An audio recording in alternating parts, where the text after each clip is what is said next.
kalau Rajasi itu kan memang awalnya saya dengan awalnya Kokris dulu. Jadi Kokris itu kan tiba-tiba mengajak saya, ya toh. Kopas ini ada bisnis C, gimana kita mau ngajak siapa? Waktu itu saya kan lihat kakak lagi bagus kan. Jadi kita diskusi, ya udah kita ajak coba kakak Bilar untuk bergabung. Jadi memang dia ada saham di Rajasi. Jadi bukan orang ngomong BA bukan. Jadi memang sebagai owner, ya kita kalau ngajak salah satu artis pasti kan harus dia mempromosikan kan. Ya. Jadi as a owner juga as a BA pastinya seperti itu. Nggak, ada tiga, ada Randy juga, ada saya, Christopher sama kakak Bilar. Yes. Boleh tahu saham Bilar seberapa banyak sih? Nah, itu rahasia. Nanti tanya ke Chris saja. Kisaran mungkin. Ya adalah. Nanti tanya ke Chris. Range mungkin 0 sampai 30. Ya, antara 0 sampai 30%. Ya tinggal antara 0 nggak mungkin 1 sampai 30. Nanti tebak, tapi bukan di atas 30 itu aja.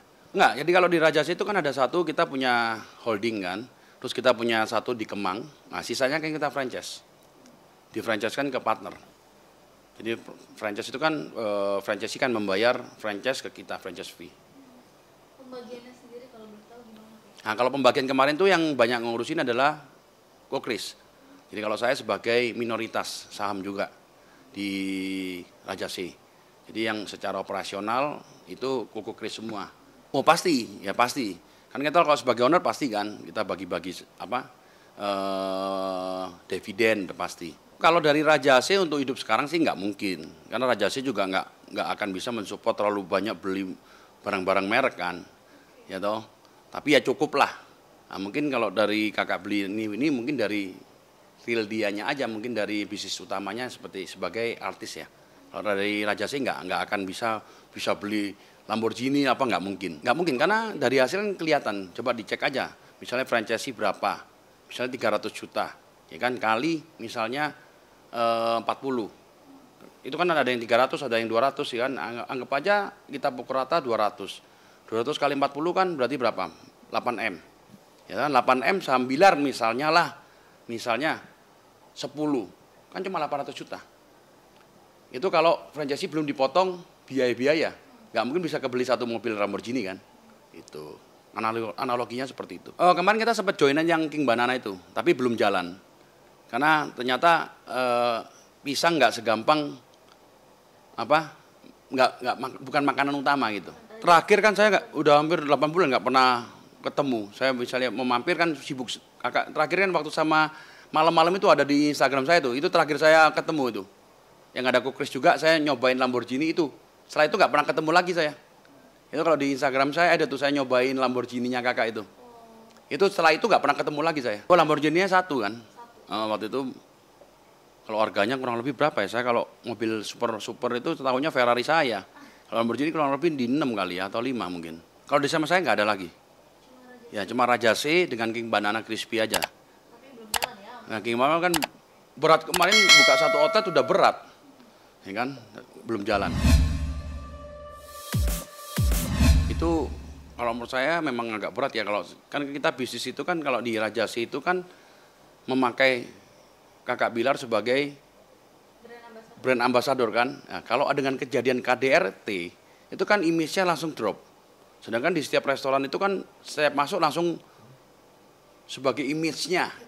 Image ya, kita ngomong nggak cuma BA tapi image. Nah, kalau image seseorang, image kakak Bilar itu drop, ya semuanya pasti drop, saya yakin. Itu secara tidak langsung akan seperti itu. Makanya sangat disayangkan kan, dengan adanya bisnis Rajasi, terus ada bisnis dengan yang lainnya, itu kan suatu keberuntungan harusnya. Sekarang masih.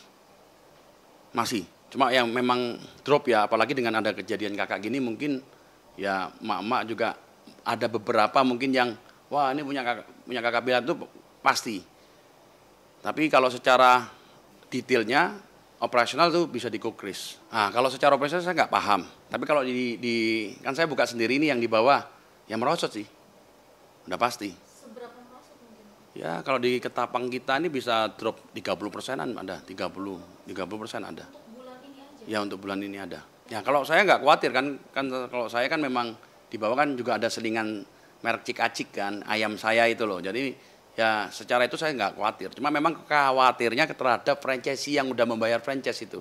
Itu ada rasa beban sih saya. Makanya beberapa teman-teman yang franchisee itu saya bantuin juga kemarin itu. Ya selain Kokris juga bantuin ya mungkin kan. Saya juga bantuin beberapa kemarin misalnya Bintaro. Kita coba bantuin mereka untuk buka ramen supaya omsetnya bisa naik. Itu aja yang bisa saya lakuin cuma itu sih. Pasti. Karena kalau image seseorang yang udah ngelakuin kekerasan itu akan berefek pada semua hal, tidak hanya di bisnis tapi di segala hal kehidupannya. Kalau pembeli sih nggak ada ya. Kalau masalah itu nggak ada. Cuma masalahnya kalau yang nggak tahu Kakak Bilar, misalnya itu orang yang nggak tahu di entertainment makan ya wajar, pasti nggak akan berpengaruh kan. Tapi kalau mereka datang karena Leslar, pasti melihat Kakak Bilar itu kan, oh ini KDRT misalnya kan, pasti ada, gue gak mau makan gue makan lainnya. Karena kan kita buat Rajasi ini kan rata-rata yang datang juga Leslar ya. Jadi Leslar lover ya. Jadi menurut saya akan berpengaruh. Tapi kalau orang awam-awam biasa sih, ya makan-makan aja kan. Waduh, saya nggak pernah nyangka sih. Saya baca itu sampai, aduh, kaget. Apalagi istri saya juga kaget sekali. Gitu. Kan udah lama gak kontak masalahnya. Oh kalau saya terus terang kecewa ya. Maksudnya kan selama ini ketemu Dede, Kakak dari awal podcast itu kan selalu apa adanya gitu ya. Saya nggak ngerti kalau dibuat-buat, tapi saya merasa itu apa adanya. Tapi dengan kejadian ini saya juga kaget. Karena kalau ketemu saya kan selalu senyum, nggak pernah marah ya kan. Berdua juga happy aja, nggak pernah ada rasa ada pikiran saya tuh KDRT itu nggak dalam pikiran saya nggak mungkin gitu loh.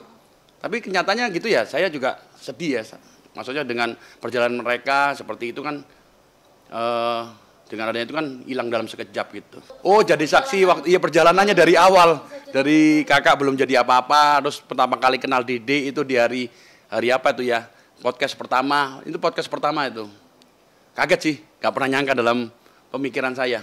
Nah itu nggak pernah ada. Waktu ketemu saya pun nggak pernah marah-marah gitu, nggak pernah sama sekali. Ya kan, kalau dulu kan saya sering ke rumahnya, ya bercanda-canda nggak pernah sampai marah-marah gitu. Saya juga kurang paham itu, kok sampai berubah seperti itu. Oh iya kan waktu dulu pertama kali awal saya jadi YouTuber itu kan saya ngundang Husin kan.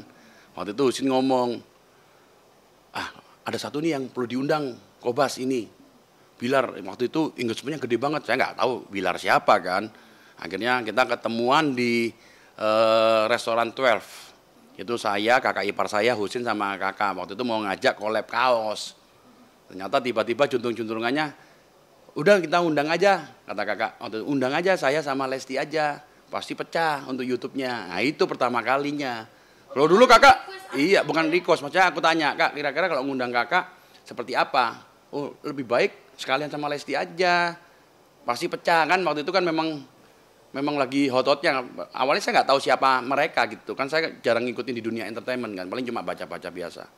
Waktu itu kakak keluar itu aja masih di luar tuh nggak ada yang minta foto, masih zaman itu. Waduh, udah lama 2 tahun lalu kali ya. Maksudnya kalau sekarang kan kalau keluar dikit udah langsung orang pada ngejar, kalau dulu masih belum. Udah banyak kan, waktu ngundang mereka berdua, terus aku ngundang kakak Bilar, ngundang Dedek sendiri, bukan. Ada Dede tapi ada kakak, tapi kan podcast sendiri. Saya tanyain perjalanannya gimana sampai bisa sampai hari ini gitu.